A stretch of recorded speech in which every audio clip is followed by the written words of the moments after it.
Okay, good. Once again, I apologize for the delay. So, Rada, I take this opportunity. I am searching for opportunity for internship and thesis. I think internship is not a problem. Sorry, thesis is not a problem. Internship is a bit more complicated, but I'll inform you next week. For the thesis, I think next week for sure I'll be able to propose to you topic and an advisor and co-advisor. And for the internship, I think in the university it's not a problem. Outside, I'm looking for, but I just wanted to make sure, Rada, you don't speak Italian, correct? Yes, Professor, I don't know little. Okay, okay, yeah, because of course, there are not many people speaking English in companies, and I'm trying to see if we can find something. Okay, very good. Now, Okay, Professor, thank you so much. yeah, no problem. No, it's my pleasure. Okay, let's go to our lecture, and I just want to make a brief recap. And my plan is to teach about, let's say, until 3:40, and then make a short break, and then we come back. Okay, so let me just get back the yes, the experiential learning estimation of the peak river flow of the Po River at Ponte Lagoscuro. I have a couple of news to tell you about this, and let me just increase the font size. Good. So 1 second, I'm trying to get at the right place. Okay, peak over direction. 1 sec. Okay, very good.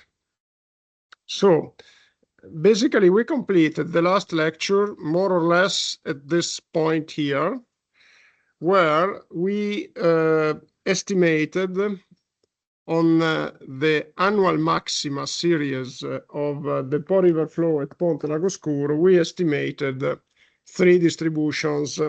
And these 3 distributions are a GeV, which, as you know, takes as a special case the Gamble, Frechet, and Weibull. But we fit a GeV, which means that you leave the 3 parameters to change in order to reach the better fit of the frequency distribution of the data.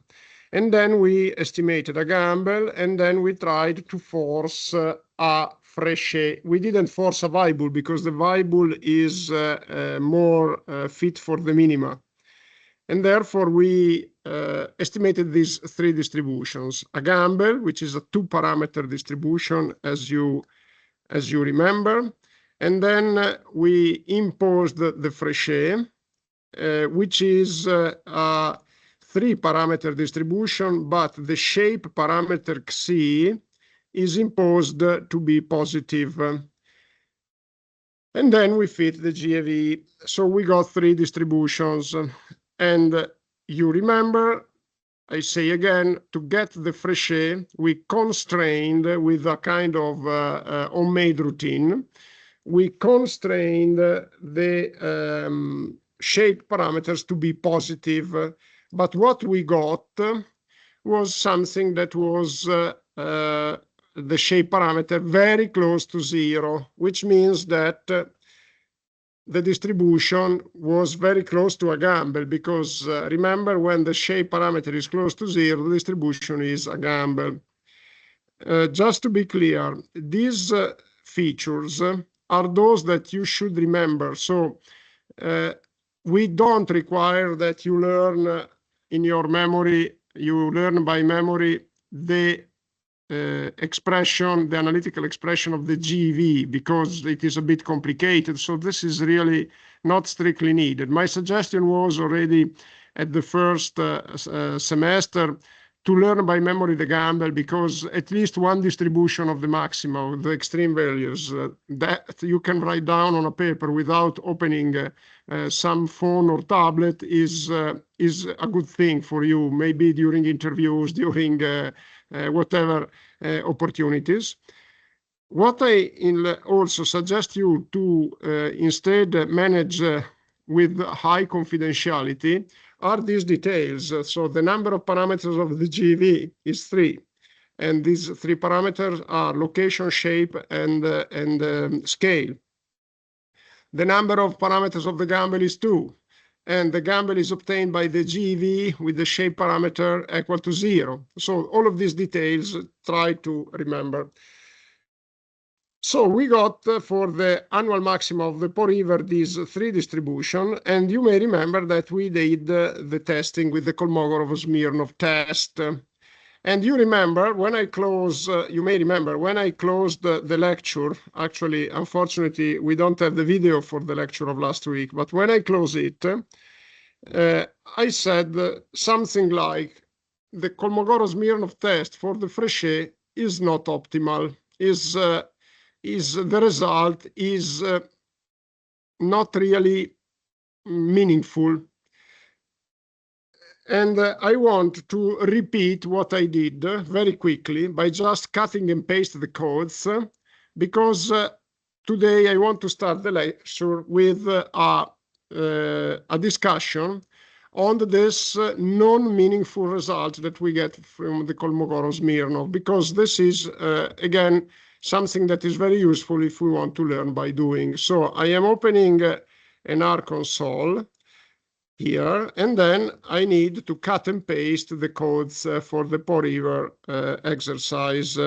This is not really a long thing, because if we make cut and paste, it is very easy. So let me just here copy and paste into R the code. I need to open the R console. So I paste it here. Okay, the file is not there, just 1 second, because I probably deleted it. So let me download it again here. Good. And then let me extract it here. Good. Close. I think that now it should work. So I go here, and again, it's not available. Just 1 second. Let me see in which directory I am. Okay, so should be there. Let me see why it's not there. I am opening now a file manager. Yeah, indeed, it's not here. So let me go. Maybe that I put it here. Let me see. No. Okay. So downloads, and let's put it here. Okay, now is in the right directory. So let me go back again and let me cut and paste. Now we pasted it and the data are available. So the first block of code is done. Okay. Now I have to upload the libraries. I already installed the packages, so I don't need to install them again, but I need to load the libraries. Remember, into R, what we test. We need any time to load the libraries of the packages, to load the packages that we installed. So this is done. And then here there is the gamble distribution. Let me cut and paste it. And this is the summary. The variable with the result of the gamble distribution is called GEV. Okay, let me see. Summary gamble. Okay, and we fitted both of them, both the gamble and the GV. And the gamble fit is the result of the estimation of the gamble distribution. And then there is GV fit is the result of the estimation of the GV distribution. Okay, and then we can move forward. And now with the Frechet. The Frechet, you remember, we have to make a routine, to prepare a routine in order to perform the estimation by imposing the constraints. So let me just see here. Okay, let me copy all of it. Okay. And then here we are. Okay, there are some warnings, but it's not a problem. So we succeeded. And now you remember that we did the diagnostic plots. Okay, so for the gamble, we get this one. Okay, let me just put it here. This is on the right is the gamble. Now let me open a new plotting window. I want to put the three of them all together on the same row. So I open another plotting window, and then I do this, and then plot GV fit. This is the GV, or let's plot the Frechet. Okay, let me see where it is. It's here. And let me put it more or less here. Let's see. One. Okay, this is the Frechet. Look, the gamble and the Frechet are very similar. And this was expected because the Frechet has the shape parameter that is very close to 0, as you remember. Okay, good. And then there is the GV. It's here. But before then plotting it, I need to open another window. Good. And then I need to do this and this. Okay, now let's see. These are the three plots. Let me just resize them. If I can, yes, I can, in order to see all of them. And in order to resize, I have to go here. Good.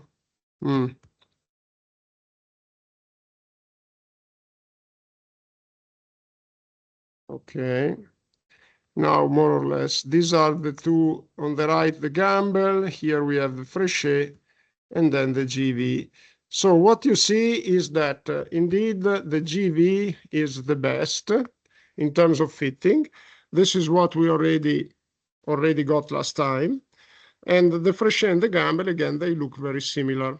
Perfect. Now let's see what happens with the Kolmogorov-Smirnov test. And these are the instructions for Kolmogorov-Smirnov is here. Remember that Kolmogorov-Smirnov is just measuring the maximum distance between the probability of not exceedance given by each distribution and the frequency of not exceedance of the sample of the annual maxima. Is just measuring this distance. Ideally, we would like the distance to be 0, but actually we know that it's never 0, and therefore we have to compare it with the p-value. With the p-value is the significance level of the max critical value of the distance. So let's see the test of, let me see. I think I can cut and paste all of them. Yes. So the first one is the gamble. The second test is the Frechet, and the third test is the GV. So let's do this. Okay. Let's cut and paste, and then we can comment. Oh, let me clear it. Very good. So we said that if the p-value is larger than 0.05, we are happy. Now, the first is the gamble. The gamble has a distance, maximum distance between probability and frequency of 0.07, and the p-value is 0.66. Is very good. Now, let's go to the GAV, the last one. The max distance is lower than 0.07, is 0.057, which means that the GV is providing a better fit. This is confirming what we got from the plots. Very good. The p-value, in fact, is larger. For the gamble was 0.67, and for the GV is 0.87. Now, what about the Frechet? The Frechet is here. Okay, and let me see, where is it? It's not here. It's still, let me see why. Ah, no, sorry. The Frechet is the second one, which is, let me see. Let me see again. Let me see them one by one, okay? Because the first one disappeared. So this is the Gamble. So this is the Gamble, and so you see 0.08, and the p-value is 0.48. So I correct what I said earlier, okay? Because it was that of the Frechet, actually. Now let's go to the GV.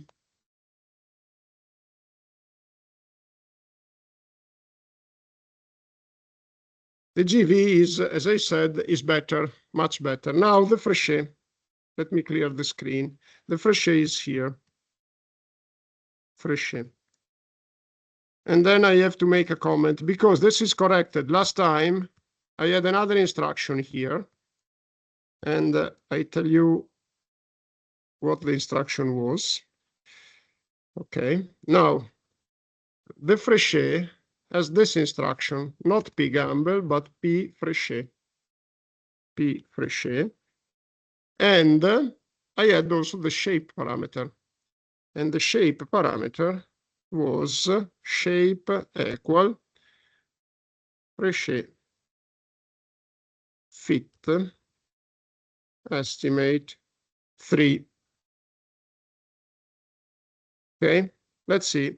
And we got this result, a very large distance, and then a p-value that is 0 practically. And I concluded by saying, well, there is something wrong here. Okay. And then I understood what's wrong, and I want to discuss with you what is the problem.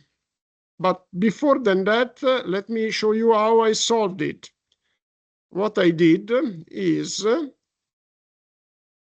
substitute the P Frechet with a P Gamble, because with the probability of a Gamble, because the Frechet that we obtained has a shape parameter that is very close to 0, and therefore I can treat it as a Gamble.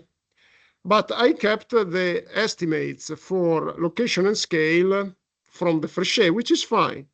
And then if I make the Kolmogorov test, you see that it gives a result that is between the Gamble and the GV, which is something that you may say something like, how can the Frechet be better than the Gamble? Because it shouldn't be, because given that the shape parameter is 0, you understand that it shouldn't be that. It should be equivalent. But I used actually for the Frechet different parameter values with respect to the Gamble, which resulted from the optimization of the Frechet.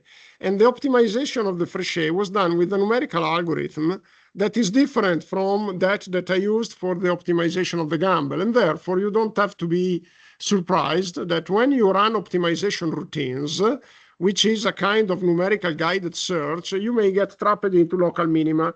And so you don't have to be surprised if you use another algorithm and you get different results.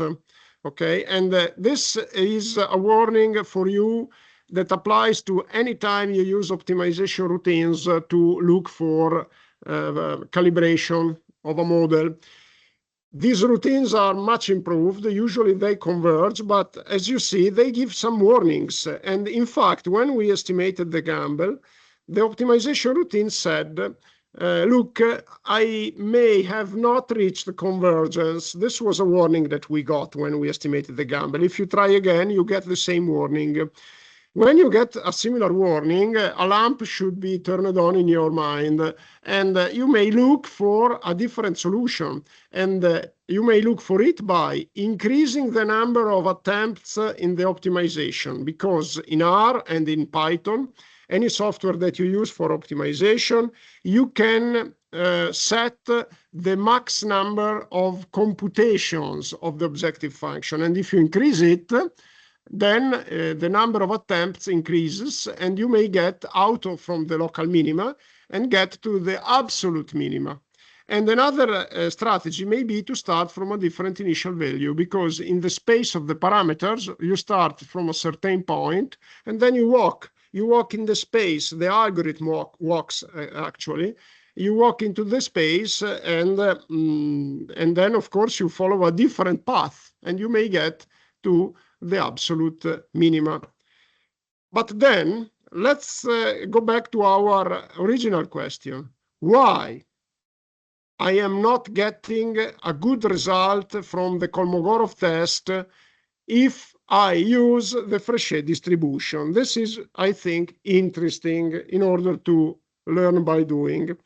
And then I try to provide an explanation, because I think it is indeed interesting, and I try to provide an explanation in another page, which I wrote this week. I'm not sure it's already published. Let me see. I think so, but let me check.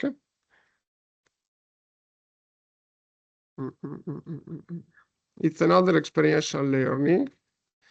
Convergence of the GV distribution to the Gamble distribution. So it's here. So I'm not sure it is published. Yeah, it is published. So basically, let's look at the GV. It is this one. Okay. And we already looked at it. If you go in the lecture Extreme Value Theory, you find the same expressions for the GV on the top with 3 parameters. And then you see the Frechet, which is obtained for, we see the Gamble. The second equation here on the screen is the Gamble, which you should learn by memory. And the Gamble is obtained for Xi equal to 0, tending to 0, okay? And then the Frechet is obtained for Xi greater than 0. So the Frechet is, again, 3 parameters. The Gamble has 2 parameters because we excluded the shape. We fixed the value of the shape, and then we obtain the Weibel. Now, the question is, how can we converge from the first equation that you see over the top, in the top of the screen, the first equation? So it is exponential of -1 plus Xi, which multiplies x minus mi divided by sigma to the power of -1 over Xi. How can we converge for Xi equal to 0 to the Gamble? And it's the same question that I could say for a Frechet. So from now on, I refer to a Frechet distribution, because our example of the Po River comes from the Frechet distribution. But I mean, the same question applies if I approach 0 with the shape parameter Xi from the right or from the left, from the side of the positive values or from the side of the negative values. Because if you look at the expression of the Gamble, again, first equation up over the screen, you see that if you put Xi equal to 0 is not defined, because Xi equal to 0 means that you have an exponential of 1 to the power of infinity, minus infinity, which is, again, 0. So basically, it's 1. The result is 1. And also, if you put the shape parameter Xi tending to 0, even if not 0, how can we really study the limit? Because I have the first value of Xi tending to 0, and therefore it tends to bring the result between the square brackets to 1. And then there is the power to minus infinity, and therefore it's a bit problematic. And indeed, R gets trapped into this problem. So let's pick this code in order to make an example. Let's take values from 10 to 20. This instruction that you see highlighted is the definition of a vector, x, with number from 10 to 20. Let me put it here. Okay, now x is what you see over the screen. Very easy.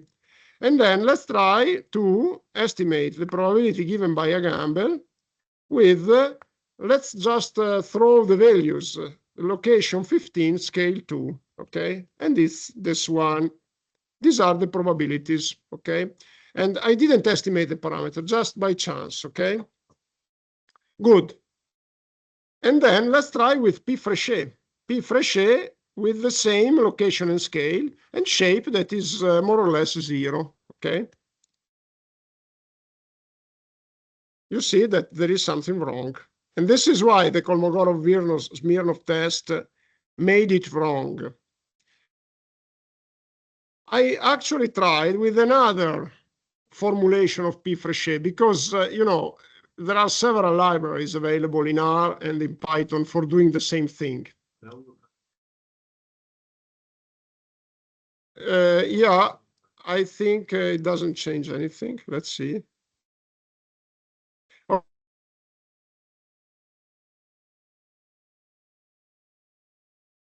Find only for positive values. So I tried another routine and I got the same problem. It is curious to see that if we look at these three plots, and remember the Frechet is in the middle, actually there is a probability plot which is correct. So it means that that package that we used to make these plots, which is another one, the library worked because probably they had fixed the problem. Okay, they had fixed the problem. And actually, in this routine, P Frechet, it's not fixed. And as I said, I tried another one, same problem. Maybe that in Python, or maybe that even in R, if you look for a third library, maybe that you solve the problem.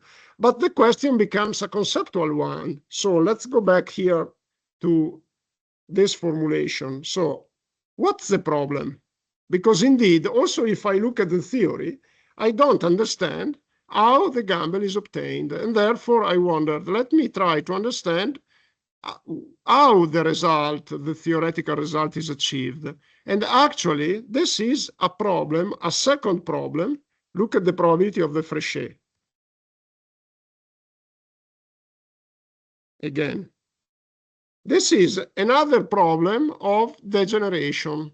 The distribution degenerates because you see that it is 0 up to a certain level, and then it jumps to 0.36 and then remains constant to that value, more or less.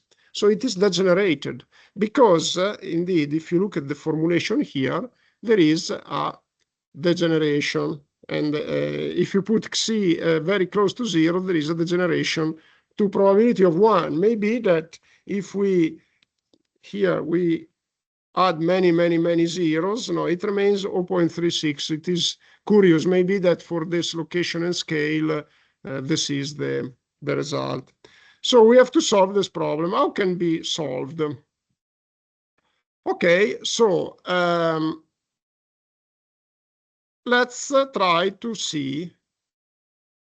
solve the problem. And then this is the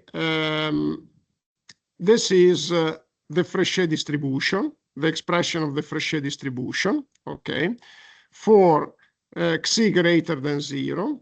Let's make a further rescaling. So let's now study the probability of a variable Z, which is related to X.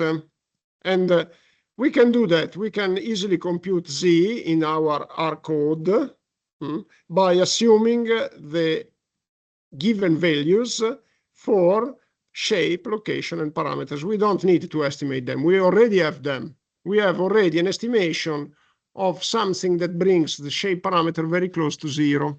And therefore, let's make this transformation with the results given by the parameter. And then we can study the probability of Z, which is uniquely related to X. And of course, it's a different value. And therefore, being a different value, which is rescaled according to this equation, it gives different probabilities. And now we can substitute this transformation into the first equation that you see over the screen, and then you see that basically Z is the result between square parentheses. So if you look at the first equation over the screen, between the square brackets, we have the expression of z, so we can easily substitute it. And then we obtain g of z is exponential of minus the content of the square bracket, which is z, to the power of minus 1 over c. Very good. And then we can also write, again, if you look at the expression for z, we can rewrite it by raising both members. So the expression is this one. I cannot select it, but I selected the final character, okay? If I raise both left and right hand side to the power of minus 1 over c, I obtain, of course, at the left side, z to the power of minus 1 over c, and at the second right-hand side, I can write it in this way, exponential of minus 1 divided by c log z, okay? And then what I obtain is this new expression for gz, which is exponential of instead of minus z, I can write minus e to these powers, okay? Because I just have to substitute here the content between round parentheses with the second, the right-hand side of this equation here. Where is my mouse? And then I obtain this one.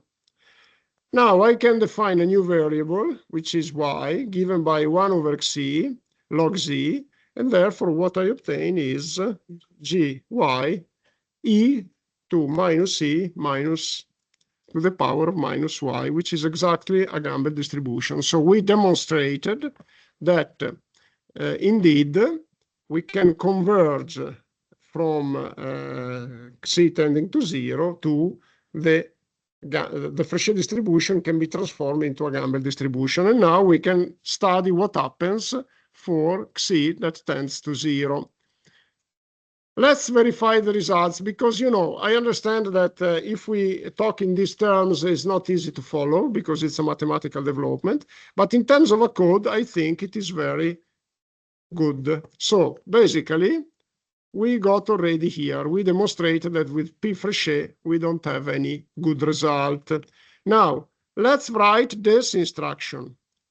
So the definition of z, 1 plus the value for c, 0.301, times x minus location divided by scale. So x minus 15 divided by 2. Why these values? Because these values are those that I used here. And when you see, location 15, scale equal 2, and shape is 0.301. So let me just make this transformation, okay?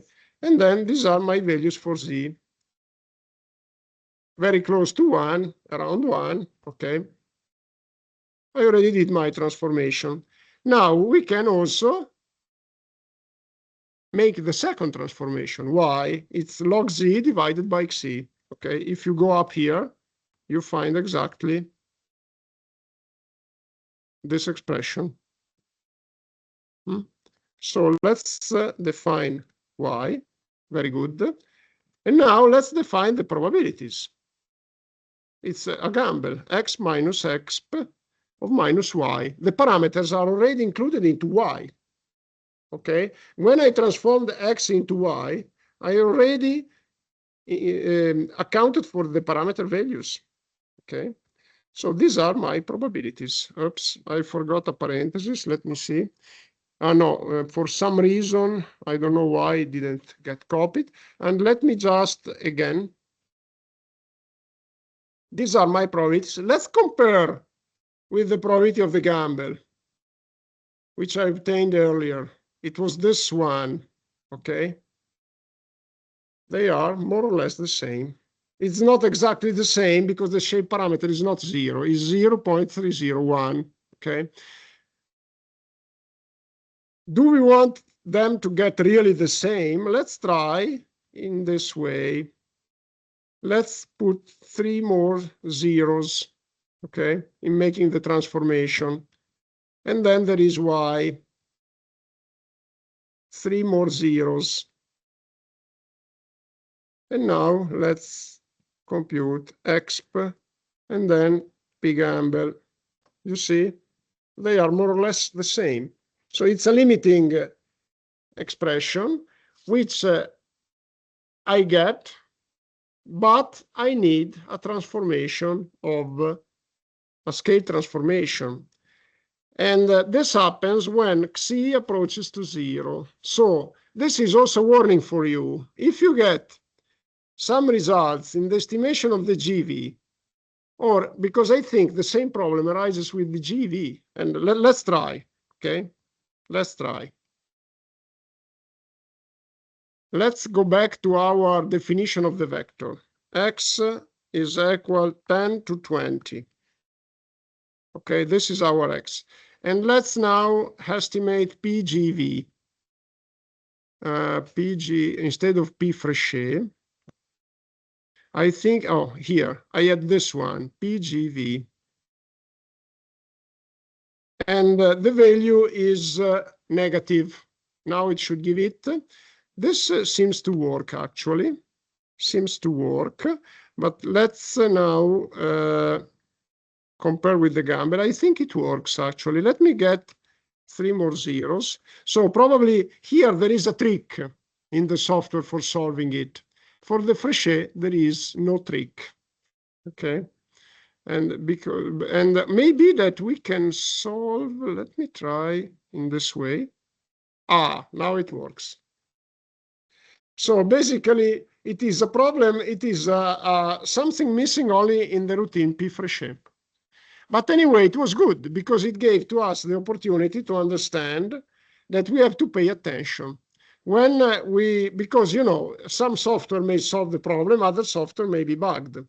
And therefore, when you get estimate from the GV or the Frechet, where the shape parameter is very close to 0, and therefore you realize it's a gamble, so better to fit a gamble other than trying to use softwares, yeah, which may lead to conclusions that may be misleading. Just 1 second, because we got someone at the door. So let's see.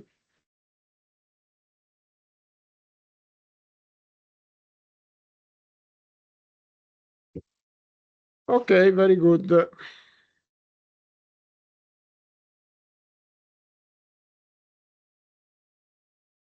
Okay, so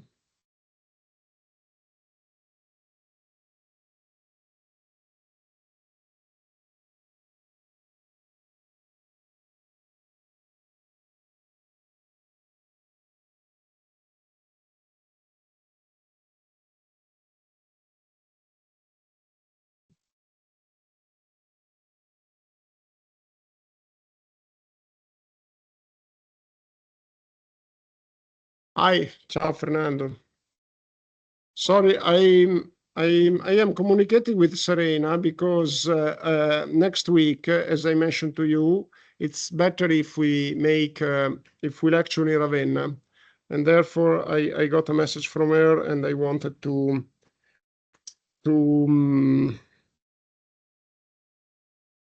confirm to her that we go there. Okay, very good. Okay, so that's it, and this is what I wanted to investigate with you, and let's see, you see that we are done with this one, and I think this link is already included in here. Let me check. Okay, and let's go under experiential learning, and you see that there is a second link now. And the convergence of the Frechet distribution to the Gamble distribution could also be called the GAV distribution to Gamble distribution, but actually we have seen that for the GAV, it's not really a problem.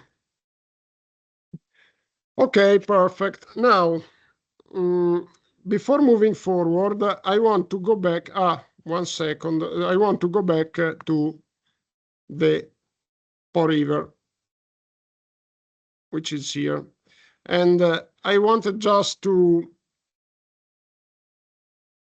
show you this computation of the peak flow for given retro period, which is, it is interesting.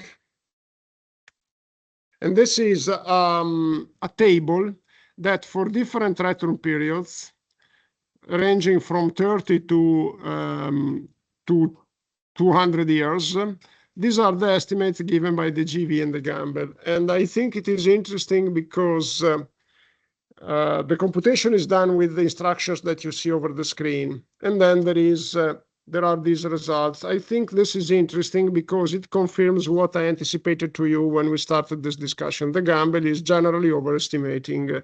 This is what we get, and we also could realize it from these plots. Okay, and if you look basically at these plots, and it's the quantile plot, you see that the model, the quantile plot is upper right in this graph here. Let me do like this, okay? This is the, it is not nice to see it in 16:9 because it gets stretched, but it gives indeed the meaning. The quantile plot has, again, upper right, has the model value, so the estimated value of the peak flow in the horizontal axis, and the empirical, which means the frequency of the data, derived from the frequency of the data, in the vertical axis, and the continuous line is the 1-1 line. And then I said that in these plots there is a kind of uncertainty interval which is depicted. And let me discuss this later, okay? But let's look at the quantile plot. You see that the result given, the stars, the crosses, are below the 1-1 line. Below means, given that the model, the estimated value is in the horizontal axis, it means that the estimated value is larger than what is given by the sample frequency of the data. And therefore the Gamble is overestimating, okay? And this is confirmed. I also talked about, let's discuss about the uncertainty range.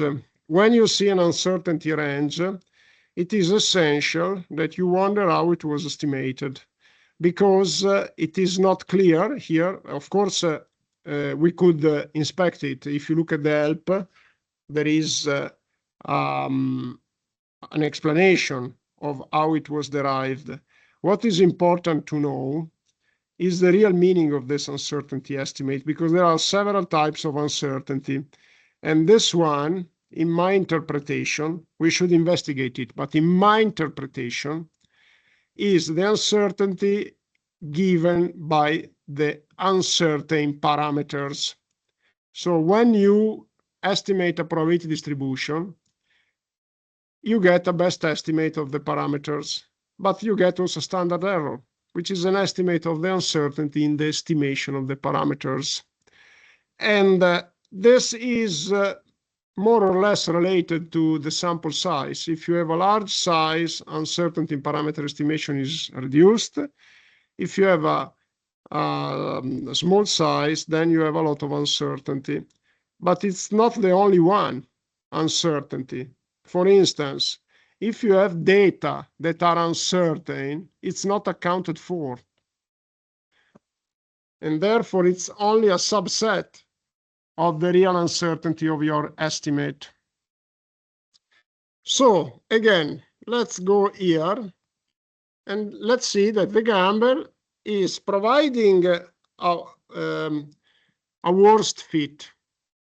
So it's less accurate in terms of, we have looked at the plots, diagnostic plots, and we have looked at the Kolmogorov-Smirnov. The Gamble is less accurate than the GV, but it is providing a more conservative estimate.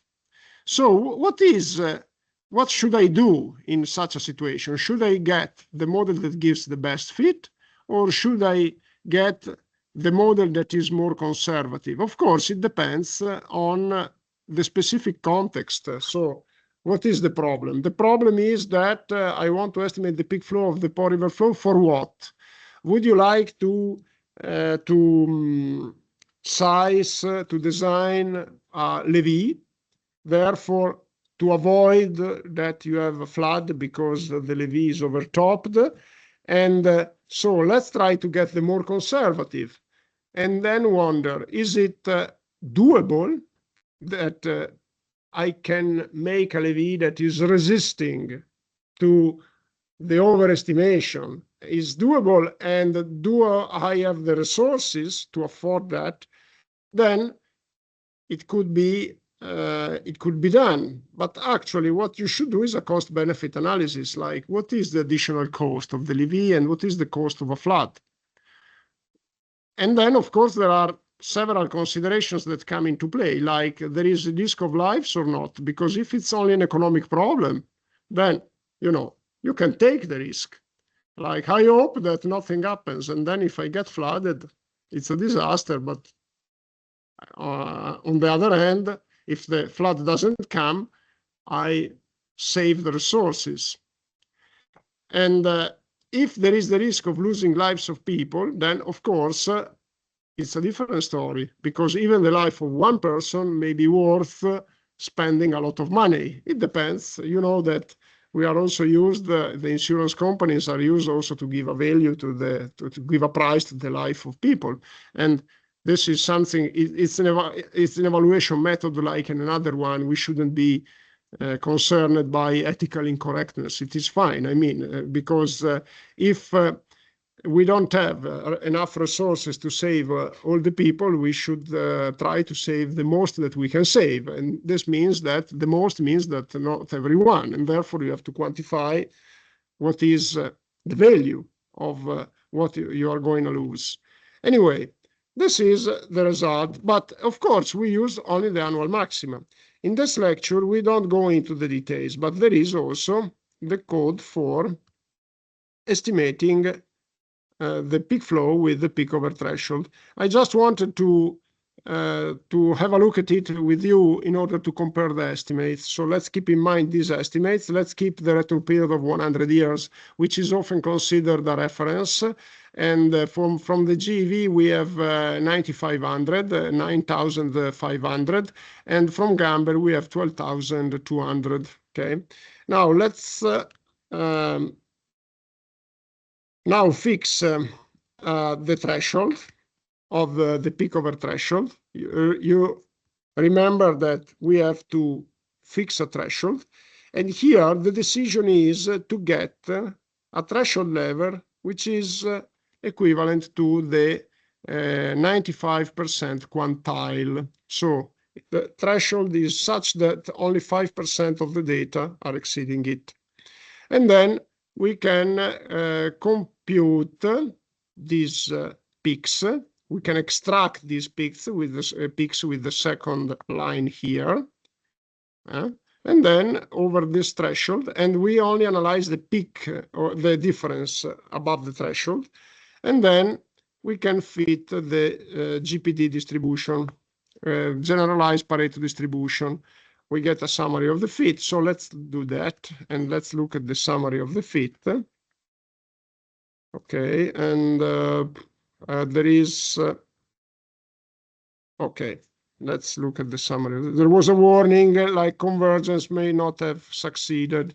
Okay. So a lamp that is turned on. And then there is a summary, but the summary doesn't tell us much actually, because there is no goodness of fit again so far. It looks like there are almost 2,000 exceedances, which are quite a lot. So probably we should try to, then we will try again with another threshold, okay, with a higher threshold. Because, I mean, with the annual maxima, we selected 107 data. Here is 2,000. It's not really. But anyway, we got, let's see, because we got a distribution. And then here there is a diagnostic plot.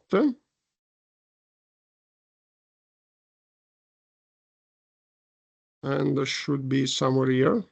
I think it is this or not. Let me check. Yeah, it is this one. I'm not sure. Let me just make it again. 1 second.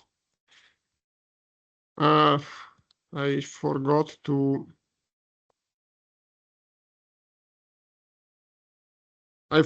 to specify that I want 4 plots, so I need to get back the definition of this instruction here. Okay, this instruction creates a plotting window with 4 plots, and then here we are. Okay, let's see. Oh, the fit seems to be very good. It looks like it's well done.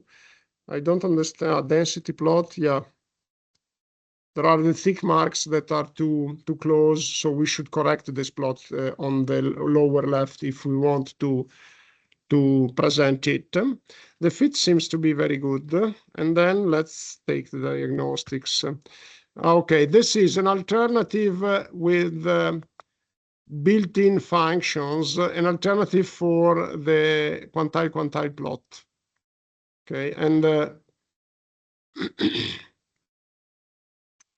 we can do this, but let me open a new window otherwise.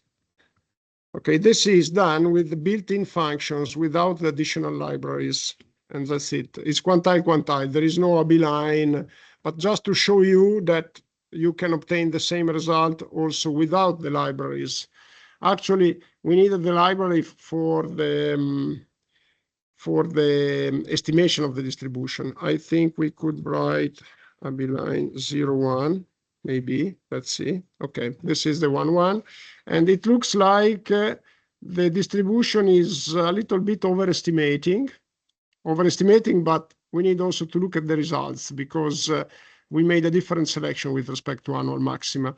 And again, you see that it is, the points are a little bit below the 1, 1 line, which means overestimation. Now let's look at the result. And let me see, the retro period of 100 years. I think I need to, it's not the instruction for getting the retro period of 100 years. It's not here. So it is a bit complicated because we should, let's try, maybe interesting. So maybe interesting. Let me get the quantile.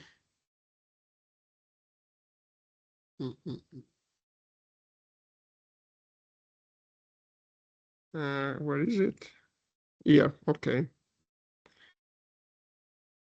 Okay, let's try. Maybe that it's not so difficult, not so long. It's not in the website, so we need to develop it now. This is the instruction that we use for the gamble. Let's change it. So QGPD. QGPD.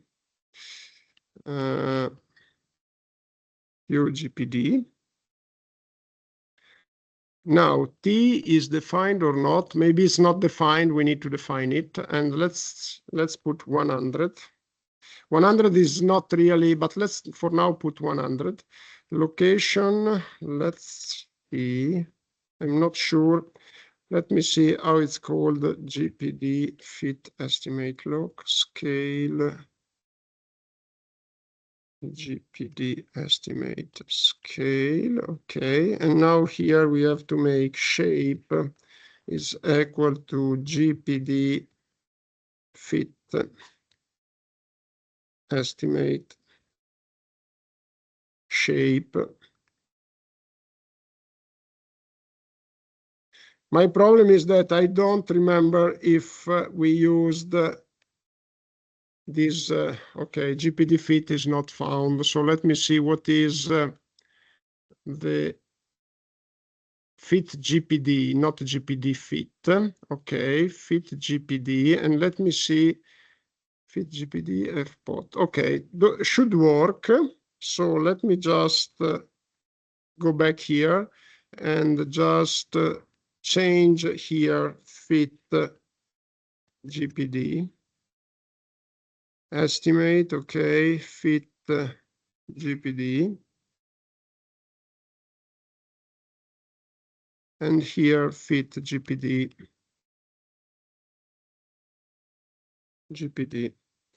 Good. Let's see. Okay, I got it. Now let's see QGPD. NA. This is not good. Let me see. Fit GPD estimate. Because okay, scale shape, correct, scale shape. So let me because it was above the threshold. Now it's 2 parameter because we estimated the GPD above the threshold. Okay, very good. So let's scale and shape location is to be removed.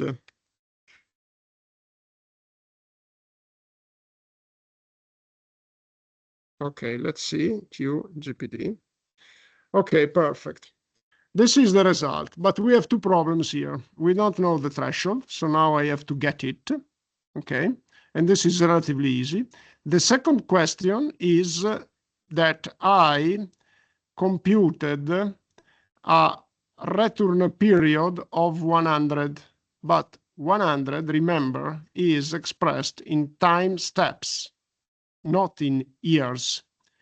With the annual maxima, we get it in years. Here is time steps. So let's solve these 2 questions. First, the threshold. So when we selected the data, it's U. Okay, it's 3,420. Okay, so basically, if now I make Q GPD plus U, this is the value. Now we have the question of the return period in years, because here is 100, but we got summary fit GPD. How many data? It's in 107 years, which is the duration of the series. We got 1,934 data. So what is the average time step here? The average time step is, in days, is 107 years times 365, and this is the number of days. Okay, there are some leap years, but let's forget about them. Okay, divided by 1,924. So the average time step is 20 days. Okay, so basically we got an estimate for a return period, which is times 100. Yeah, it's about 2,000 days. Okay, 2,000 days means 10 years, more or less than 10 years. So we have to, if we want to get the estimation for return period of 100 years, what is the value that we have to put into the equation instead of 100?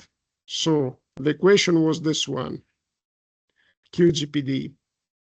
And here I put 1 minus 1 over 100. What value should I put there? Okay, so if I want a return period of 100 years, basically I should put there, so 100 years is 365 times 100. And I would say that this is this is the number of days, divided by 1,924. This makes 18, but 18 should be, this means, this is the average time step. Okay, that's fine. And, okay. Should be.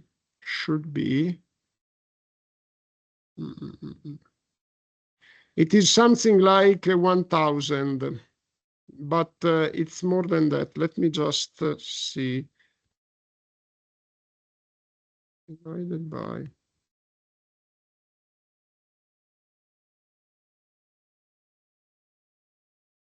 Okay, so I should have got, but this is 10 years. This is 100 years. Okay. So it is about, okay. I think it should be this.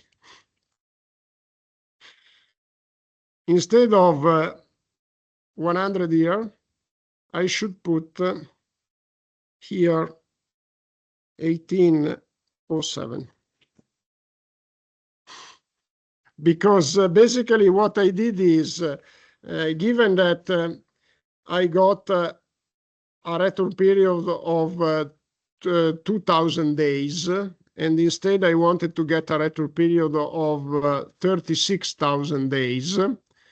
Basically, I have to, instead of putting 100 as return period, 100 days on average, I should put 18,000. So let's try to do this, but let's try also to add plus U. And this should be my, okay, QGPD. 10,000, which is okay. Is in agreement with, it is in agreement with the with the GV. The gamble, remember, the GV was 9,000 more or less, and the gamble was 12,000. So it is more or less in agreement. So probably you missed the computation that I made of the average return period, but let's delegate it to your, if you are interested, further investigation, okay? And you have the video, and it's just a matter of computing the average time step, and then basically converting this average time step into years. I think that probably it should be easier to do like this. So the average time step, once again, is in days or in years. Let's see in years. Plus 107, which is in years, divided by, this is the number of the data that I received, and this is the average time step. And then if I make plus 100 in years divided by 0.03, this is more or less the result.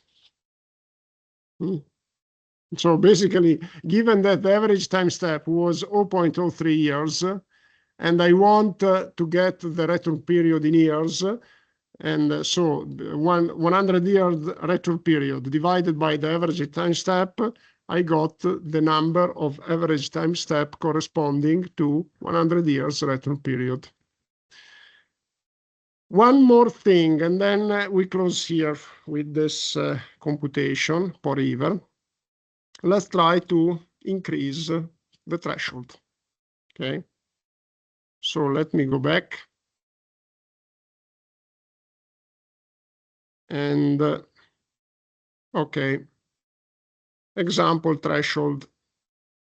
Let's try 0.99.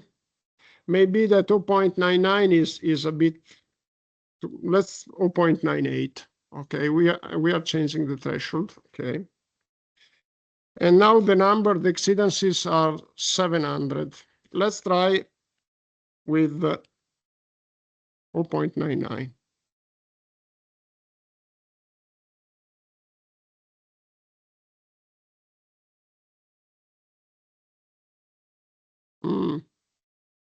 Sorry.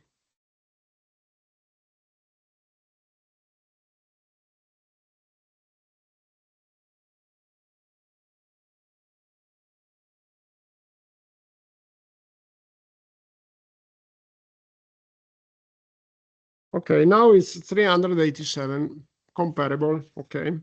And now you understand here that if I want to get the quantile with the return period of 100 years, I have to multiply by 3.87. Okay, so this is very easy to be understood. Okay, let's look at the summary at the plot.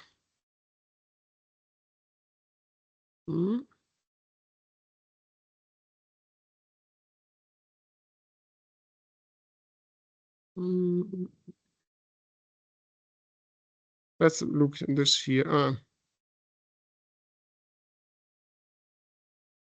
Let me check. I think this is the old one. Let me see. Yeah, this is the quantile. It is not bad. Let me see. Okay, it is not bad. So the fit seems okay. We are not making any diagnostic test. Okay. And just 1 second, I close this routine. Perfect. And now the computation of the return period. And it should be this one. And 1 point.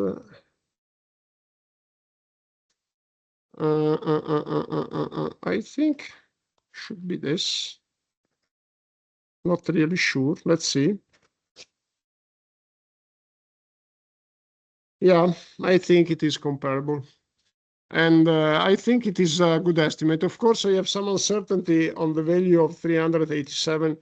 I should think of it, but I think it is correct. It should be correct. And this is the estimate that we get.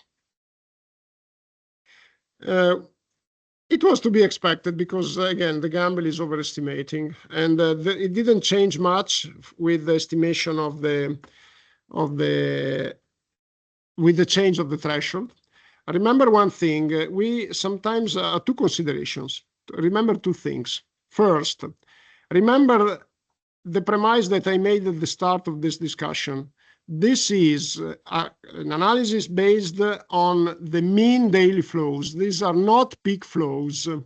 And actually, our experience suggests that for the Po River, maybe a 30% more is a safety factor of 1.3 to get the peak flow is a reasonable one.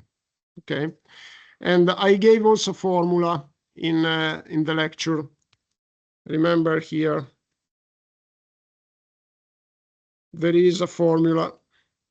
And so basically, you see that I said 1.3. If you make 0.85, the inverse, 1 divided by 0.85, you get more or less 1.3. Okay. This is the first consideration. And then second consideration, which now I am forgetting, and it was the first one that I wanted to make. And let me just check here. Okay, I will remember it. And let me just, so first of all, you have to consider that this is not the peak flow. Okay. And yeah, second consideration. For the Po River, we usually say that an uncertainty in the estimate of 20% is what we should expect for the peak flow. And remember that the uncertainty in the peak flow is always lower than the uncertainty in the low flow. But still, even for an ideal case as the Po River, which means that we have a long series and we know everything, and it's perfectly monitored, an uncertainty of 20% is what we should expect. This means that a difference between 9,500 and 10,000 is nothing. And also a difference between 10,000 and 12,000 is within the range of uncertainty. So remember that whatever estimate you get, let's say that we want to stick on the GV. So for 100 years return period, the peak flow is the mean daily flow is 10,000. Now let's increase to 13,000 because if I want the peak flow is larger. And then this 13,000, if we want to get a safety factor, should be at least 1.2. And therefore, if I want to also introduce a safety factor or allowance for freeboard, I should bring this 13,000 to 15,000, at least 15,000 and a half. This is the consideration that I wanted to make.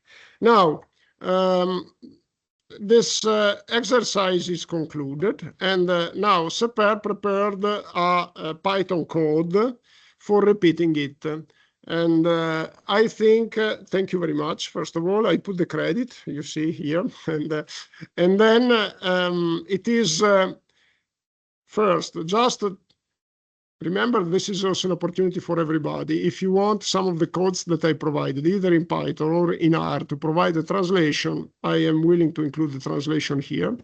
And I checked it, it works. The only thing that was a bit, it took to me some time is the indentation, because maybe it was your text editor or my text editor, but the indentation was a bit mixed up. I think this is the limitation of Python. In Python, the indentation is important. When you start a function, you don't have, like in R, open a bracket or a curly bracket or whatever, but you have to put the function in the indented. Also for the for cycle, for the if, you have to introduce an indentation. And there are some text editors, when you have an indentation of like 4 spaces or a tab, they are converting it. And I'm not sure if it was your text editor or my text editor, but the program didn't run because it was missing the indentations or the indentation. So here I copied it with the indentation in terms of spaces. And it doesn't matter how many spaces you put. You could also put just one, but you need an indentation. And the indentation is, for instance, here. You see definition of neg log likelihood Frechet, and then you have to put an indentation, and etc.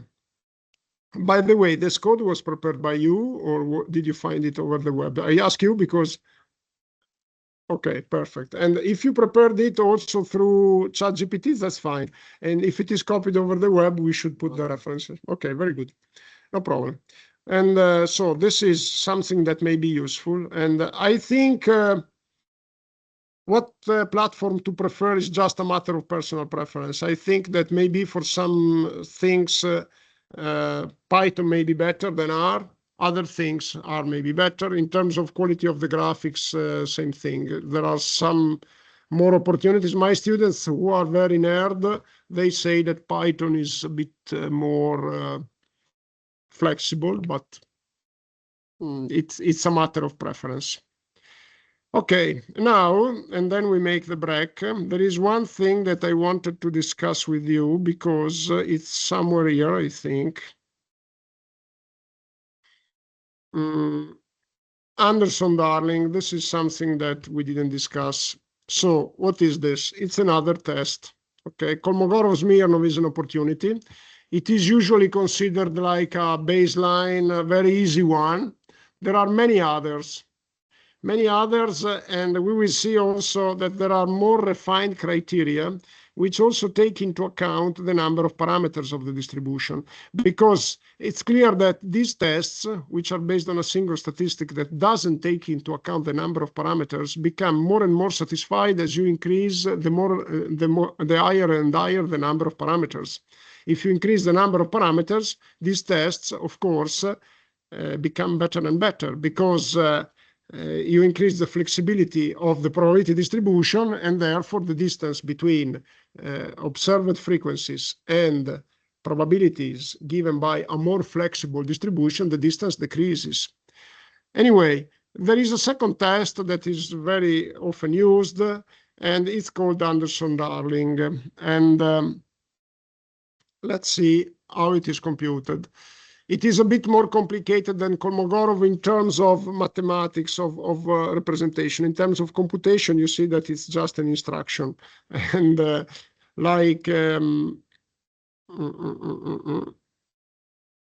this was applied over peak over threshold. So let's compute it.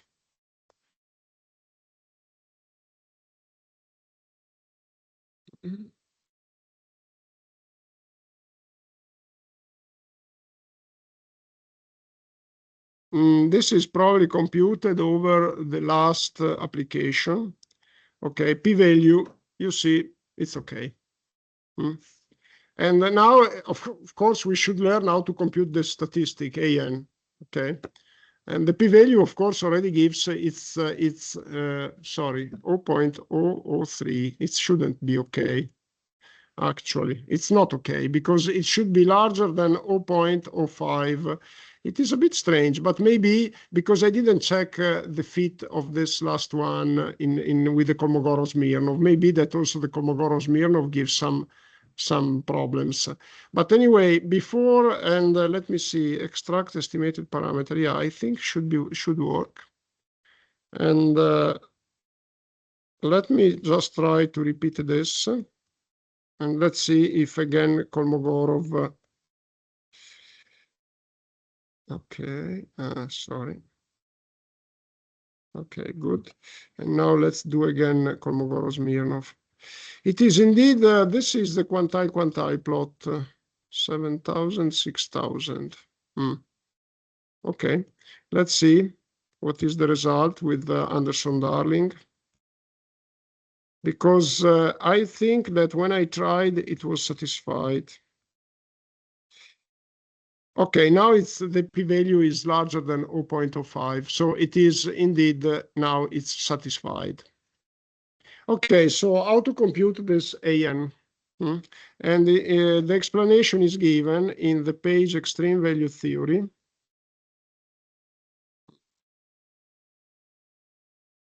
Extreme Value Theory. And here there is the Anderson-Darling test. Anderson-Darling, okay. So, how it is computed? I jump straight to the formula, which is this one. Oops, sorry. Let's, okay. Anderson. Okay. This is the formula for the computation. Here, F is sample frequency. And let me just check. No, it's not the sample frequency. It's given by, I tell you, first of all, you should put the data ranked into ascending order.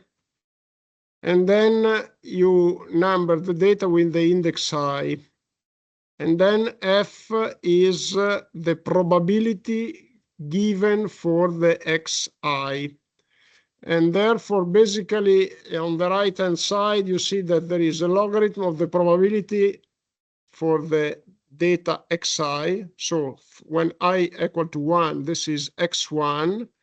And then you have the probability given by the distribution for the data, which is no more x1, but it is xn plus 1 minus I, which means that if you have 100 data, you have first the logarithm of x1, and then the logarithm of 1 minus f100.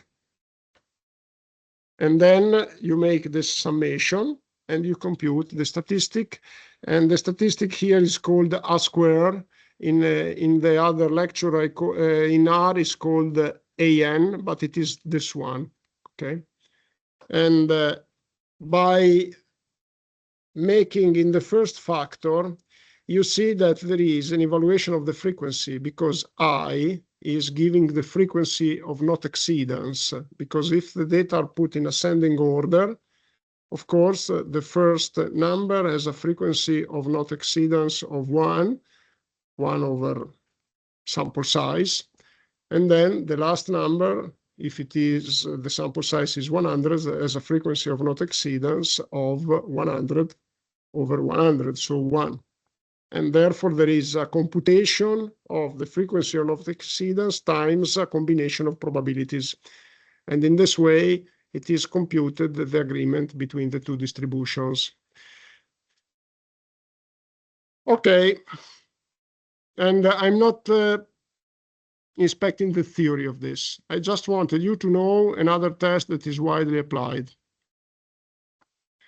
Now, I think we can make a break now because we have also completed the discussion of the state of the art, so extreme value distributions and in a stationary climate.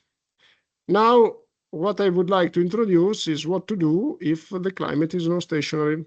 And but I prefer to make a break first and then start this discussion. So I also check whether it's already published, the lecture on non-stationary distributions.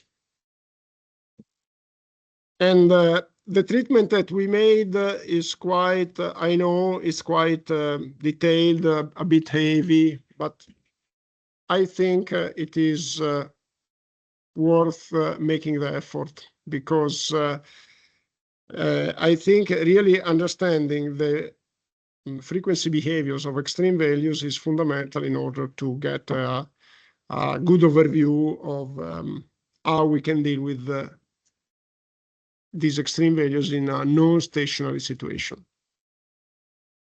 Good. So let's make a break of 10 minutes. I close the webcam and the micro, and I leave the meeting running.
Okay, so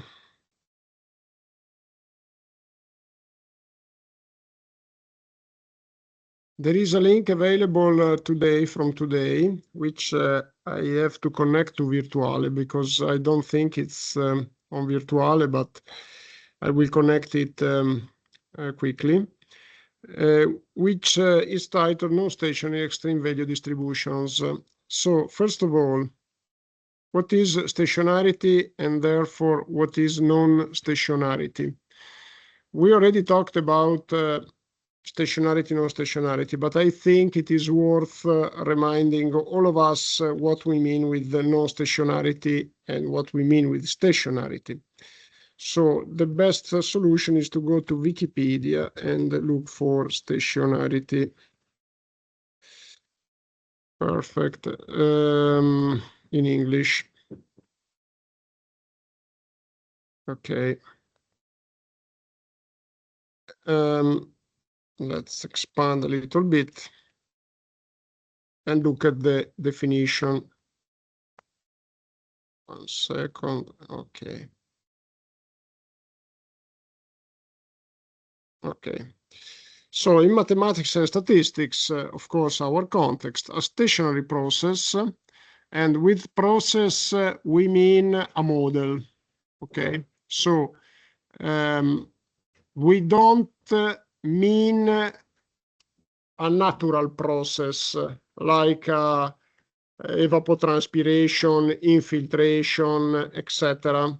And I will explain to you later why this distinction is essential. So with process, we mean a model, okay? So it may be a GAV distribution, or in general, we mean a random process, okay? So a stationary process, also called a strict or strictly stationary process, or strong stationary process. Strong, I never see it.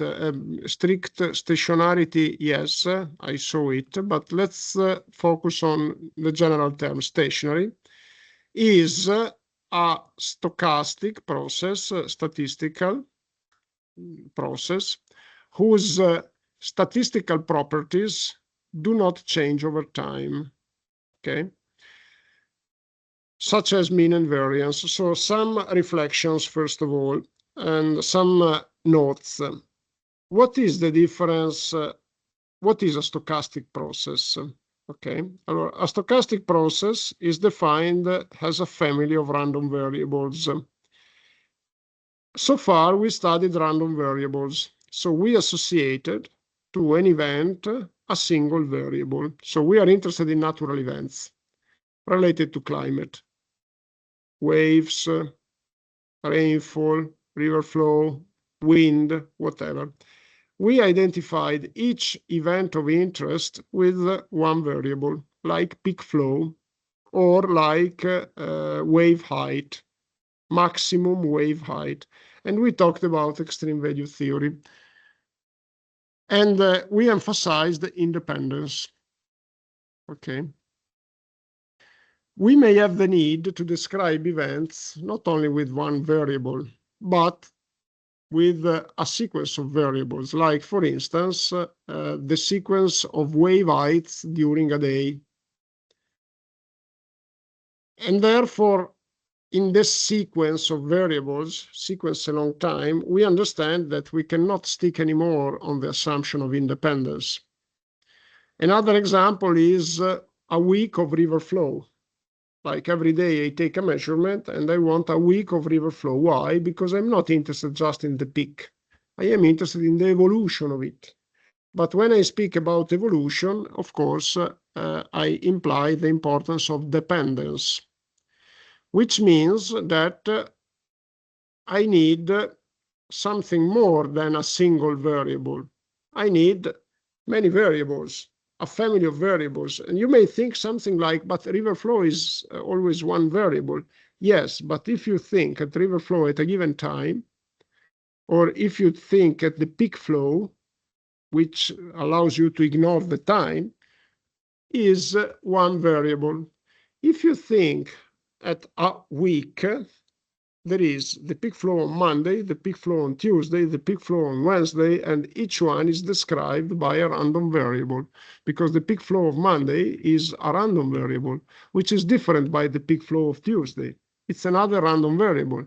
You may better understand if we talk about river flow in July and river flow in August. It's always river flow, but the random variable is different because the river flow in July has a different mean than the river flow in August, a different scale, a different. If I estimate a probability distribution on the river flow of July and the probability distribution on the river flow of August, I get two different probability distributions with different parameters.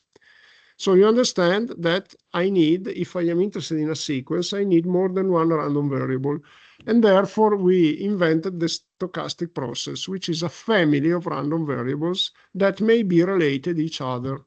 So when we say a stochastic process, we mean that we are not interested in a single value. We are interested in a sequence. And therefore, the stochastic process should allow for dependence. Then these random variables may be independent each other. That's fine. It means that it's a stochastic process with no dependence. But the stochastic process must have the flexibility to describe a family of random variables.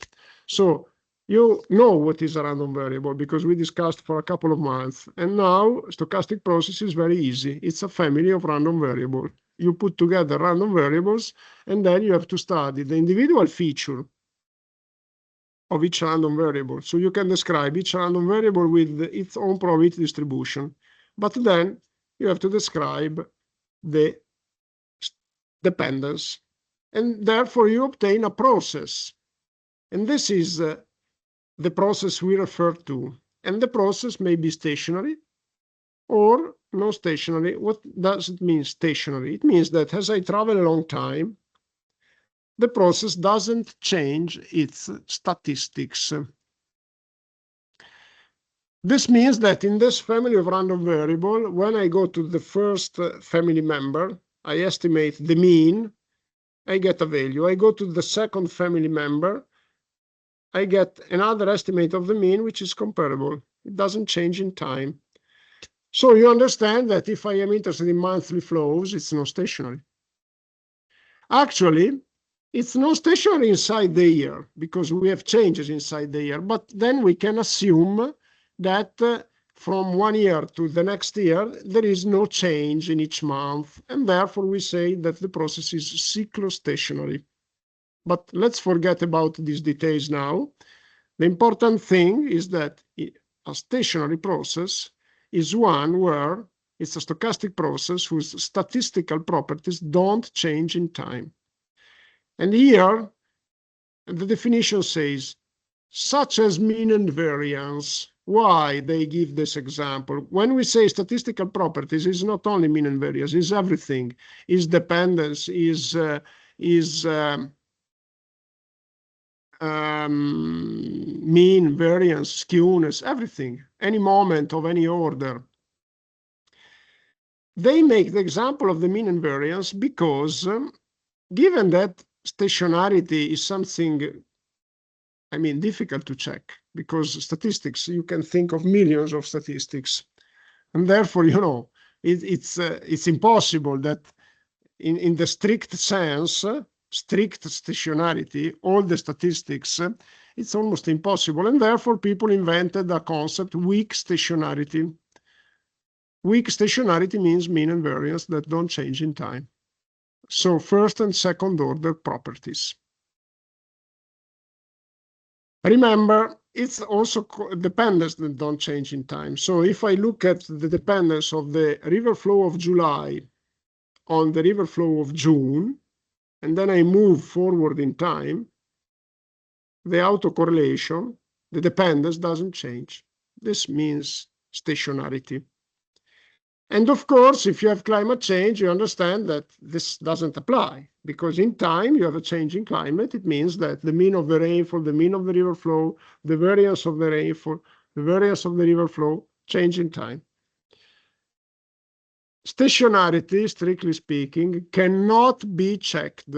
And this makes the discussion about stationarity, non-stationarity, climate change, no climate change complicated.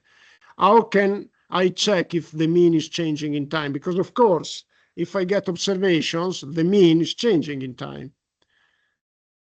And therefore, some people said, okay, let's estimate a trend, a linear trend. And for the linear trend, I have some kind of p-values for the slope of the trend to determine whether it's different or not from zero with respect to zero. But still, this is not a rigorous check because, you know, there are other uncertainties that you may not consider. And some people say, yeah, but climate is cyclostationary, not stationary. And therefore, if I have a change in the global temperature from 1850 to 2100, it may be just a temporary cycle, and then it goes down because the solar activity, because many things, the rotation of the terrestrial axis, etc. And therefore, you understand that given that no stationarity cannot be checked, it's clear that it is a concept that is questionable. Theoretically speaking, it's very easy to understand what it means. But in practice, it's not so easy. I wanted to say one thing, and okay, let me write, let me just try to speak without writing on the blackboard. We talk about dependence, and we estimated autocorrelation. Remember, in some of the examples we did, this is the autocorrelation, which measures the linear dependence between an observation and the previous one. Actually, dependence, which can be in some cases expressed through correlation, it's related to two random variables.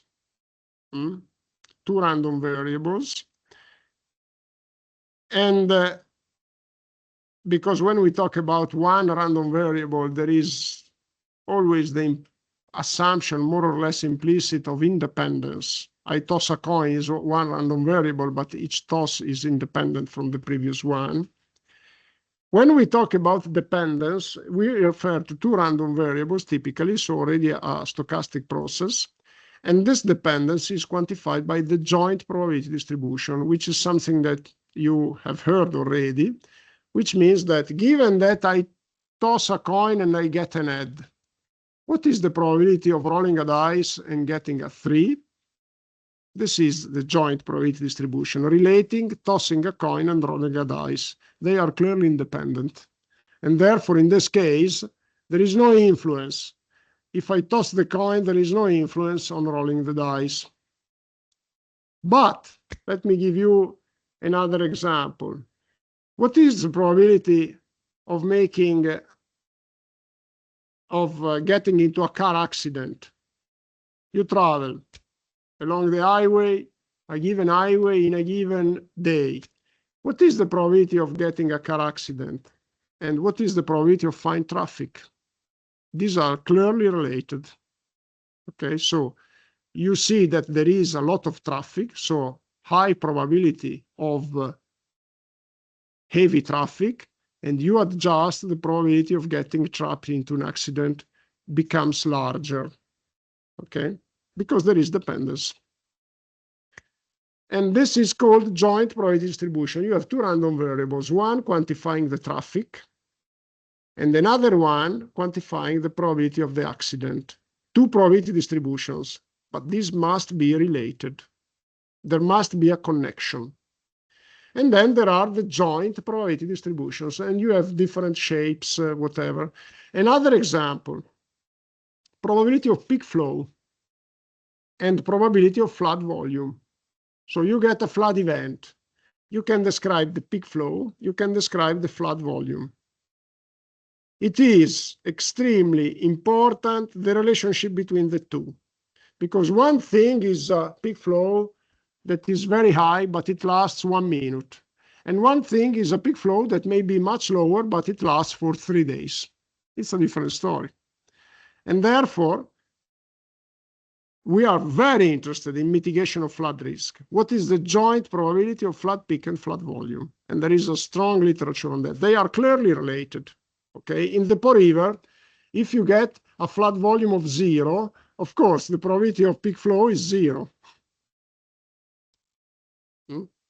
And if you have a flood volume that is much larger, I should make the example talking the other way around. If you have a large peak flow on the Po River, you are very likely to get a large flood volume. You don't know the value because there is not a direct relationship between the two, because the volume is also given by the duration. But still, it's clear that if you have a large peak flow, then you have a probability of the volume that becomes larger. The volume becomes larger, and therefore they are related. So this is just to clarify what we mean when we say joint statistical properties. When we talk about stationarity, we are talking of a process, and we are implying, as I have already said, that also the dependence doesn't change in time, which means that the joint probabilities don't change in time. By the way, when in a process we focus on the probability of a single variable, we call also it the marginal probability distribution, the marginal. Marginal and joint probability. And therefore, there are questions like, if I have these two marginals, how can I get the joint probability? Okay, so this is the definition of stationarity. So more formally, let's move forward here. More formally, the joint probability distribution of the process remains the same when shifted in time. This is why they say more formally, because when we say statistical properties is vague. More formally, the way to specify it is the joint probability distribution of the process. Joint doesn't mean only two variables. It may be joint between 1 million of variables. And when you say that the joint probability distribution of the process, you don't put any limitation. It means that you put together all the random variables composing the family, and you say their joint probability distribution when I travel over time doesn't change. And here, stationarity is in time. Sometimes people extend the concept to spatial stationarity, but it's an extension that is informal. We understand what it means, okay? Variables that are expressed depending on coordinates other than time. Usually when we say stationarity, there is an implication in time. In this case, we prefer to say that the variable is homogeneous or heterogeneous. But of course, I know that in some also references on the literature, we can find the term stationarity in space. I don't think it is incorrect, provided people explain what it means. So the statistics don't change when shifting in space. It is much less used because stationarity refers to time typically because, you know, it has always been a big problem to understand what the future will be, not only now. And therefore, people are very much interested in studying the variability in time of processes. Why do we say that processes are models rather than, in particular, we say stochastic processes, other than natural processes like temperature in Bologna a long time? Because you can't say that the temperature in Bologna a long time is a random process. It is a natural process, a real one. And therefore, in the reality, there is no randomness. Once that you observed it, it's that. Randomness means uncertainty, means that the same model for the same input gives different outputs. But once that the output, the reality is observed, is one trajectory. There is no randomness. And this is something that people don't really formally adhere to. They say like, the climate in Bologna is stationary. No, it's or non-stationary. This is something that is not correct, because the climate in Bologna is one trajectory. You can say that the temperature is increasing. You can say that, but you cannot say the temperature is uncertain. You observe it, and therefore one cannot say that the average is changing. They say that because they mean that if I compute the average temperature in Bologna in 19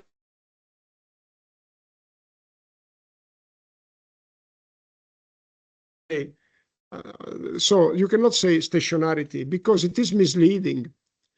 I mean, stationarity applies to the model we use to represent nature, not to nature itself. Nature itself is just nature.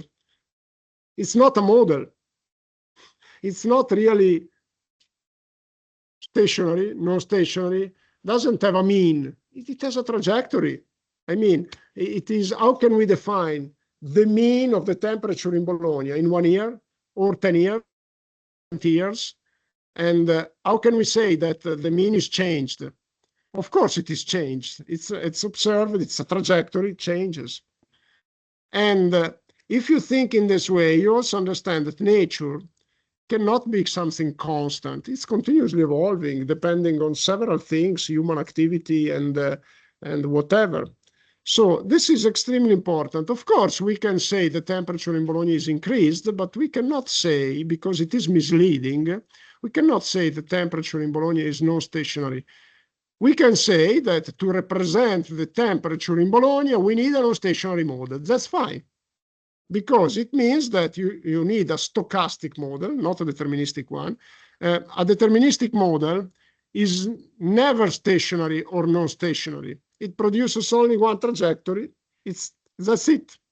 Deterministic model, we cannot say that a linear regression, a straight line is stationary or non-stationary. A straight line is a straight line, doesn't have statistics. It's a straight line. Or a polynomial line, we cannot say it's stationary or non-stationary. It's a polynomial line. Okay. So this is important, and some people, when we entertain in this discussion, they say, but this is just formalism, it's important, the concept. It's important, and the experience suggests us that it's important to be clear, to be understood, because if we want to cope with challenges, environmental challenges, including climate change, of course, we need a cooperative action, and we need to present a transparent and clear picture. And if we use a terminology that is not appropriate, then, you know, it means disinformation, it means fake news, it means many things. And therefore, it's important, especially in science, that we use a terminology that is correct, especially when we speak among scientists, because otherwise we don't understand each other. Okay, so the distribution that we studied so far, they are models, and they are all stationary. This means that we estimate the location parameter, the scale parameter, the shape parameter, but we didn't consider change in time. We estimate them over 100 years, and we get a fixed value. And therefore, this means that the statistics, the probability is one statistic, doesn't change in time. The mean, the location is connected to the mean, doesn't change in time. And therefore, these distributions are stationary. And now what happens if we want to represent a process such that if we estimate the mean of the process, if we were able to see it over a picture, we see that the mean is changing in time, or the dependence is changing in time. Of course, we need to adapt and use non-stationary models. And this is the subject of this lecture, which talks about non-stationary extreme value distributions. Look, the concept is very simple, and I would like to introduce it again with an example, with doing. The concept is very simple. It's just an extension of the theory to cases where the parameters of the distribution can change in time. Look, another important concept that is not so clear. If we say that something is non-stationary, if we want to use a non-stationary model, we have to make an assumption on the way the model changes in time, the statistics change in time. We need to make an assumption like, I estimate a GAV with the location changing in time, how it is changing. I need to make an assumption. I have to define a model like linear change. Fine. This is an assumption. Therefore, when we say that a model is non-stationary, we should accompany the statement with an assumption about non-stationarity.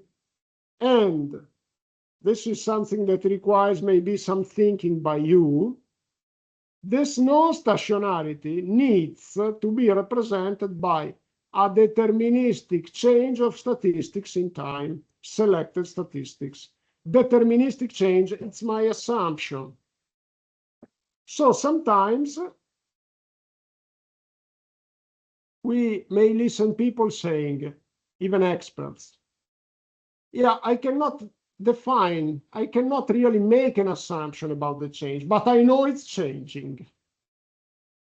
This is untenable because it's like saying, I am sure that the temperature in Bologna is increasing. How much? I don't know, but I'm sure it is. You know, it's untenable. You know, I mean, we, as scientists, we know that we have to support our statements with evidence. And the evidence is a deterministic representation of the change of the statistics in time. So just a couple of minutes ago, I said, the mean of the process is linearly changing. This is deterministic because I assume that the mean is given by mu is equal to mu0 plus alpha t. Okay, this is deterministic. It's a straight line. It's a linear change. It's a linear relationship. It's deterministic. So it's unacceptable that we say the change in time is random. If the change in time is random, the process is stationary. To be non-stationary, we need to describe deterministically in time the change in the probability distributions. So GAV, location parameter, and I'm writing on the blackboard, but it is something that you can also follow, because I'm not sure if we can. Let's try.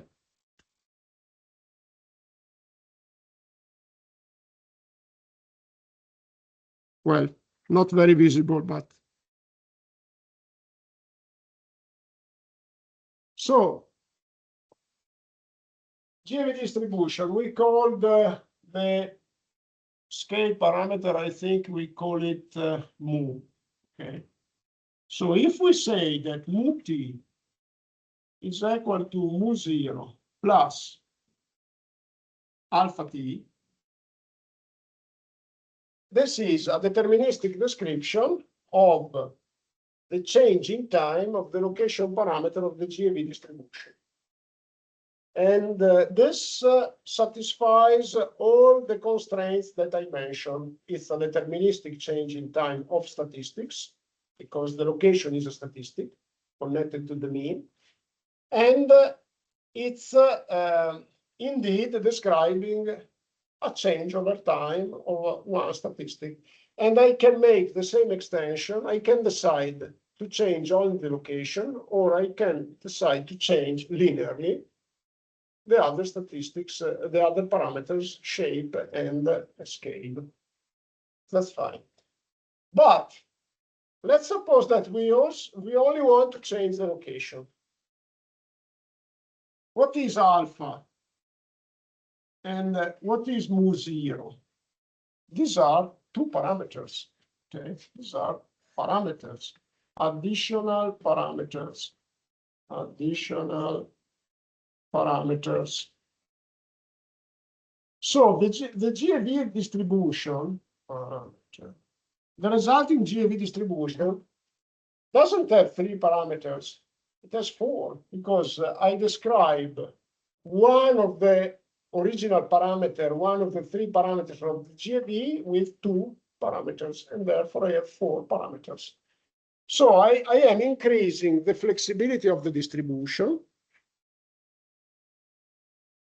I am increasing the flexibility of the distribution by increasing the number of parameters, by establishing a deterministic relationship explaining the changes of parameters in time.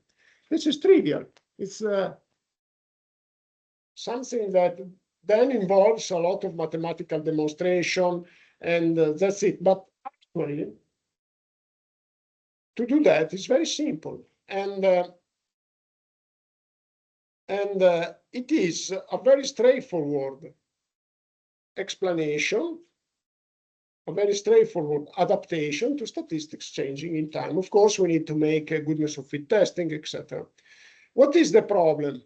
The problem is that the number of parameters that increases. And we already know that increasing the parameters means increasing the variance of the estimation, and increases uncertainty then.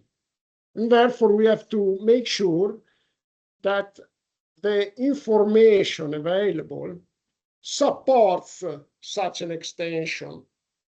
And this is the big question in climate change impact assessment. So, is it supported enough by the available information, this non-stationarity extension? In other words, what is the way to get the safer estimate, the best estimate? It is a stationary model which doesn't take into account climate change, but it's more robust, or it's the non-stationary model that accounts for climate change but has a larger estimation variance. There are a lot of contributions in the literature demonstrating that, depending on the context, it's better to take one solution rather than another solution. And this is something that is given to your evaluation. I think that we could make at this point an example, which I think it's here. Okay, this is a new lecture, so you may find hiccups. Okay, so if you see hiccups, just let me know. Okay, and now let's generate first a sequence which is non-stationary. Okay, and how to do that? Well, we replicate the generation of maxima that we did some weeks ago. So you see that I take the max here, the max, from a normal sequence of 100 I generate with a normal distribution, 100 data, and I take the max, and I repeat it 1,000 times. So I'm getting 1,000 maxima from random vectors Gaussian with sample size of 100. But the mean is changing in time of this generation, and the scale is changing in time. So like every year, let's suppose that this is the annual maxima. Every year, I get the mean that instead of being 0, because the canonical distribution that we used a couple of weeks ago had a mean of 0 and a standard deviation of 1, here the mean is 0 plus 0.304 times I, and the same for the scale. Okay, so let's make this generation. And but keep in mind one thing. When we compute the frequency of not exceedance in a non-stationary process, we shouldn't destroy the dependence on time, because we are interested now in the variability along time. So this is why here there is this note. Maxima are kept in the original order, as reordering would destroy the dependence on time. Okay? So dependence on time that I have fixed here with this instruction. Here there is a dependence on time. depends on I, but I is our time, okay? So let's make this generation. And now I have also computed the frequency of not exceedance, okay? And this frequency of not exceedance needs to be reordered because the data are not in ascending order. And therefore, the frequency of not exceedance is reordered with this instruction. So basically, order max G gets the position in the vector of the generated data, of the generated maxima, of the data in ascending order. So let me just show you. If I make order of this vector C 1, 2, 3, what I get is 1, 2, 3. Perfect. If I get order of 3 to 1, what I get is 3 to 1. Okay. And if I want the order of 1, 3, 2, I expect 2, the shorter is 1, and then there is the third, and then the second. So basically, if I get my frequency of not exceedance computed in ascending order, and I reorder it with the order of the maxima, basically I obtain the frequency of not exceedance ordered according to the ordering of the vector of maxima. This is important because I cannot do like I did before. I put the data in ascending order and I estimate the frequency of not exceedance like that. So if I plot now the frequency of not exceedance, it's not in ascending order. It's up and down because it's random. Now let's plot max G. And let's see if we see something that indicates a change in time. It's not very clear, not very clear. Yeah, we can see something, but not very clear. I wanted to make this example in this way because actually when we look at climate, this is the situation. It's unlikely in climate that you find a clear evidence of something changing. Usually you see something that, who knows? Of course, if I made, let's repeat it, and let's take a 0 off here.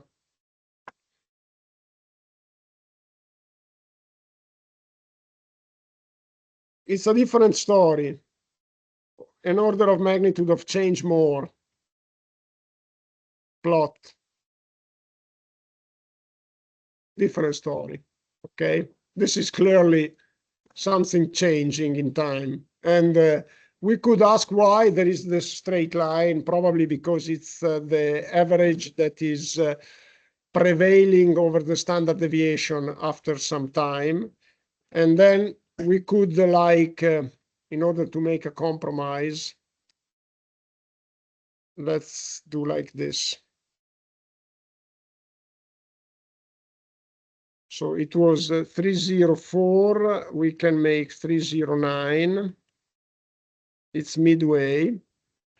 And let's look at if there is, yeah, now it's, we can see the change more clearly. Okay, let's keep this one, okay? And then, now, let's take this Gamble distribution with increasing mu and increasing sigma. And therefore, we obtain a distribution with 4 parameters, which we can estimate. Here, sorry, there is a, I need to edit here, there is a P closing paragraph, which shouldn't be there. This one shouldn't be there. Now, we can estimate the parameters of this distribution with our own made estimation. So it is not a real likelihood, but it's a good approximation. And it is very easy because we can just compute the probability of the maxima according to a gamble with varying parameters in time. You see here that I start with a trial value. Sorry, this is for sure One second, because it's my colleague. Dimmi Elena, sono a lezione. Elena, aspetta, Elena, sono a lezione. I don't know. Sì, dimmi. Elena. I don't know. It's my colleague, so I had to reply because maybe that there is something that. Okay, so you see that there is trial value, which I identified with this vector, trial value of the parameters. And then the trial value is simply starting from the standard deviation of the data, the mean of the data, and a linear change quantified in 0.1, which is too large. Okay. And then we compute the probability of the maxima according to this probability distribution. And then we compare them with the frequency of not exceedance. And of course, you have to, you understand why it's important that the frequency of not exceedance is ordered according to time and not ordered in increasing order of the simulated data. So we can then optimize this distribution. And then let's see what happens.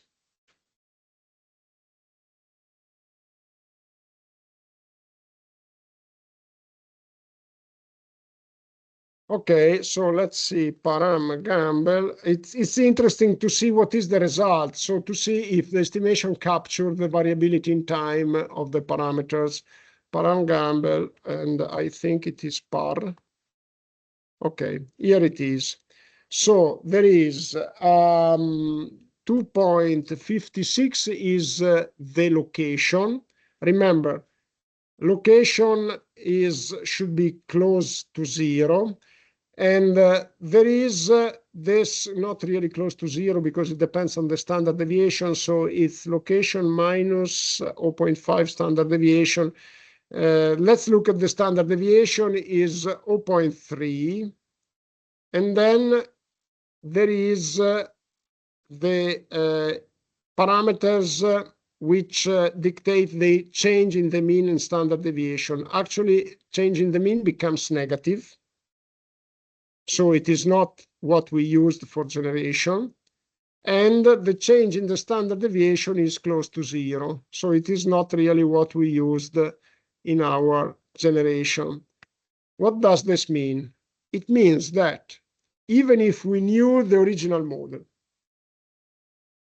even if we use a gamble, which in principle should be the limiting distribution for the maxima from a Gaussian, we got estimates that are uncertain. And it's a larger uncertainty with respect to what we got from the estimation of the stationary distribution. And therefore,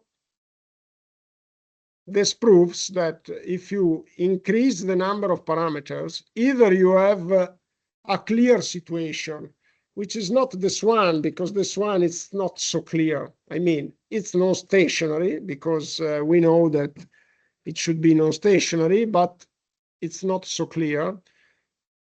If we make an estimation of a model that is more flexible, we get a result that is misleading because it says that the mean is decreasing. And therefore, you can make an experiment with a situation where the non-stationarity is more pronounced, and then you will see that indeed the model, the non-stationary model, provides a better fit. But in this case, we should try also with Kolmogorov, etc. In this case, where the non-stationarity is there, but it's not so clear, probably a stationary model is even better. In the next lectures, we will discuss about the theory behind non-stationarity, and we will see how to rigorously estimate the parameters, because there is in R, there are packages for estimating non-stationary parameters, non-stationary GAV distributions. It's no problem. And remember that if we assume that probabilities are changing in time, it means that also the return period is changing in time. And therefore, we need some discussion about the meaning of the return period in a non-stationary probabilistic model. But actually, this solution of distribution with non-stationary parameters is increasingly used when coping with climate change and when we need to estimate the parameters for distributions that are changing in time. That's it. Let me check for next week, because I am discussing with Serena. Let me see if she replied me. Okay.